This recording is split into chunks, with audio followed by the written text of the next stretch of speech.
Ricardo Leite, comunicador da Super Rádio Tupi. Ricardo, conta um pouco como começou a sua história no rádio, há quanto tempo você está no rádio?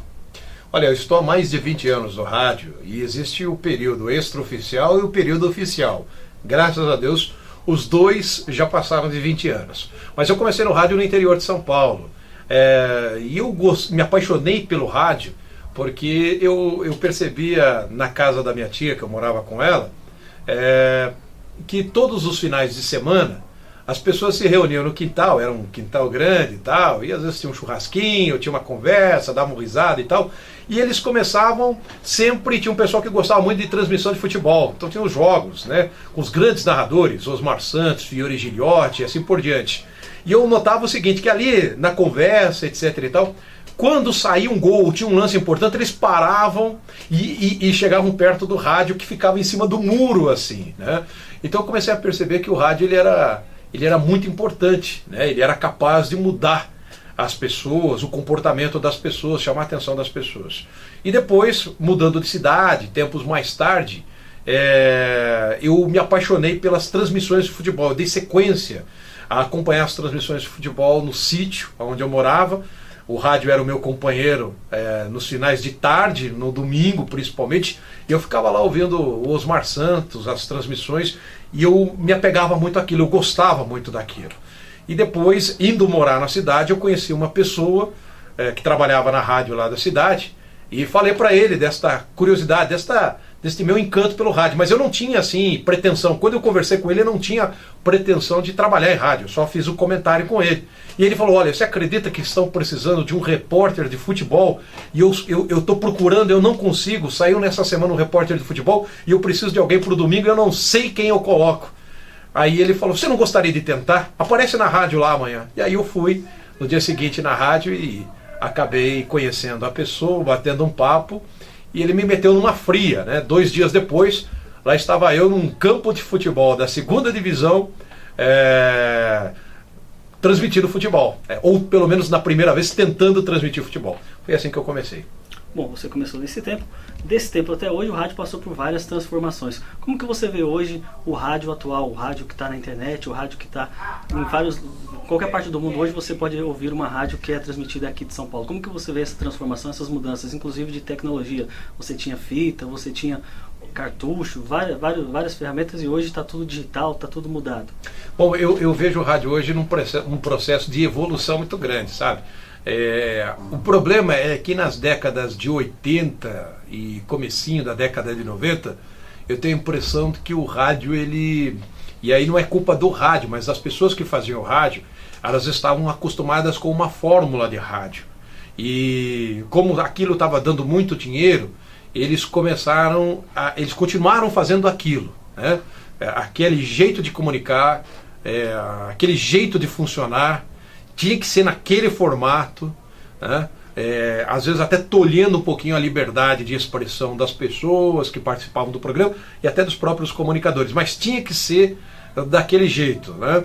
E aí o rádio ele meio que se acomodou, ele ficou ali estagnado, enquanto outros veículos de comunicação continuaram o processo de evolução. Foi o caso da televisão, depois a TV por assinatura, temos aí agora o computador, a internet. Então estes meios de comunicação eles começaram a morder uma fatia, e o rádio ele ficou meio que estagnado.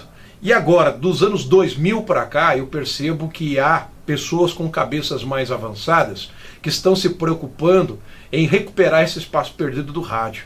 Então hoje eu vejo o rádio ganhando novamente adeptos, o rádio novamente evoluindo, o rádio novamente caminhando.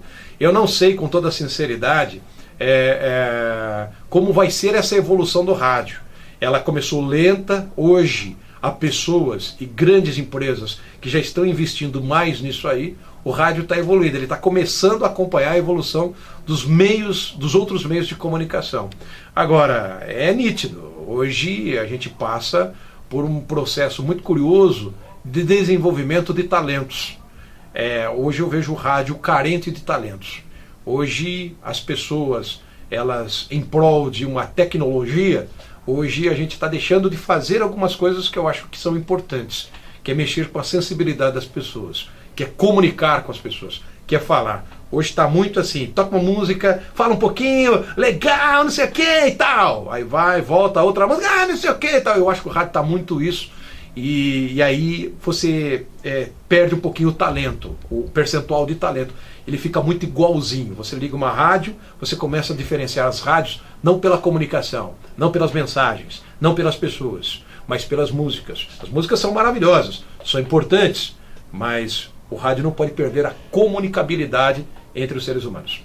Você tem um quadro no seu programa que é a Mensagem de Otimismo. Fale um pouco como surgiu esse quadro e qual a repercussão que você tem com os ouvintes. O que é que os ouvintes comentam sobre esse quadro?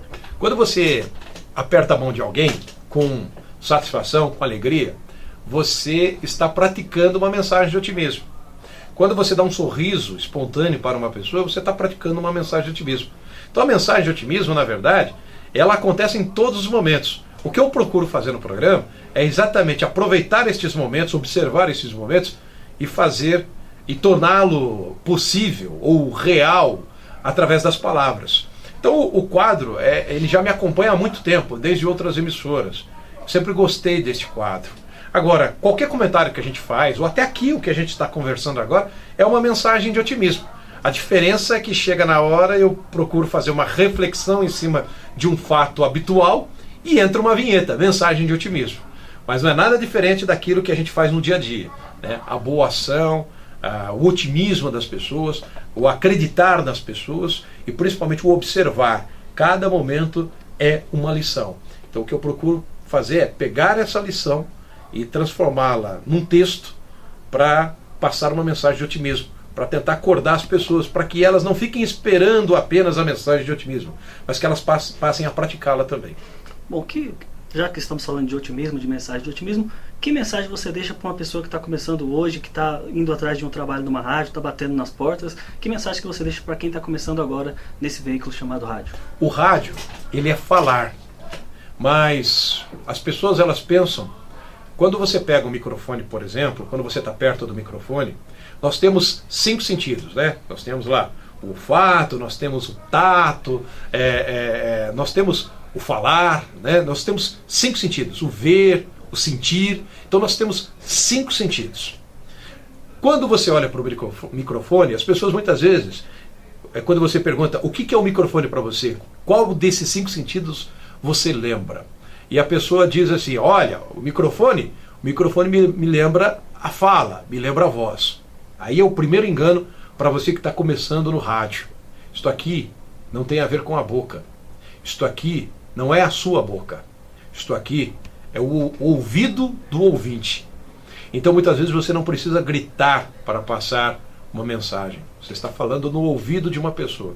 Então toda vez que você for fazer um programa de rádio, lembre-se disso.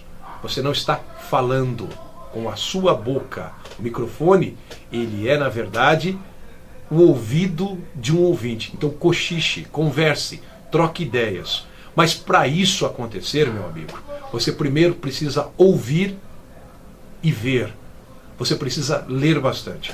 O que faz a diferença de um comunicador que, quando você pega e traz para ele perguntas que ele não sabe quais serão, ou assuntos que entrarão, ou reportagens de último momento que acontecerão ao vivo no programa, ou se chegar um entrevistado de última hora para ele e alguém falar para ele assim, entrevista o fulano de tal, como é que ele vai sair dessa se não tiver as perguntas ali na sua frente, se não tiver uma pré-produção, como é que o cara vai sair? É nessa hora que você vai saber se o cara é bom ou mau comunicador. Locutor, entre aspas, com todo respeito, é mais fácil. Você tem a voz, você imposta a voz, você mostra a sua voz, você lê um texto. Agora, o comunicador de rádio, se você quer ser um comunicador de rádio, leia bastante, leia muito, leia jornal, acesse a internet, converse com as pessoas e de vez em quando, e eu faço isso muito, pegue um momento do seu dia e saia pela rua, vá no centro da sua cidade, observe as pessoas, sente na padaria e fique escutando a conversa das pessoas para saber qual é o assunto do povo. Porque senão você vai chegar aqui no microfone para falar, você não vai saber o que falar, você não tem conteúdo, você não sabe o que está acontecendo e o pior, você vai aparecer com um assunto que não faz parte da realidade de quem está te ouvindo. Então, meu amigo, é isso. O grande recado é isso. Estude bastante, se profissionalize, busque um curso de aperfeiçoamento para se tornar um radialista profissional, um comunicador profissional, mas o que vai te tornar um bom comunicador é o improviso. E para ter improviso, meu amigo, para você sair de algumas batatas quentes, você precisa ter conteúdo, lendo jornal, vendo as notícias, inclusive novela, esporte. Por mais que você não entenda de futebol, você não entenda de novela, reality shows, você precisa estar conectado para poder comentar, para poder entrevistar, inclusive política, viu? Bom, o ouvinte que quiser saber mais sobre o Ricardo Leite, sobre o programa do Ricardo Leite, como que ele faz, onde o Ricardo Leite está? Eu estou na Super Rádio Tupi todos os dias, graças a Deus, e eu tenho o meu site, portalricardoleite.com.br, www.portalricardoleite.com.br. Tem o meu Twitter, @ricardoleite01, e o meu Facebook, facebook.com/ricardo.leite.79. Coloca na barra de endereço, estou lá também nas redes sociais. Muito obrigado, Ricardo. Eu que agradeço, e é muito legal poder comunicar, conversar com as pessoas. O rádio é comunicação.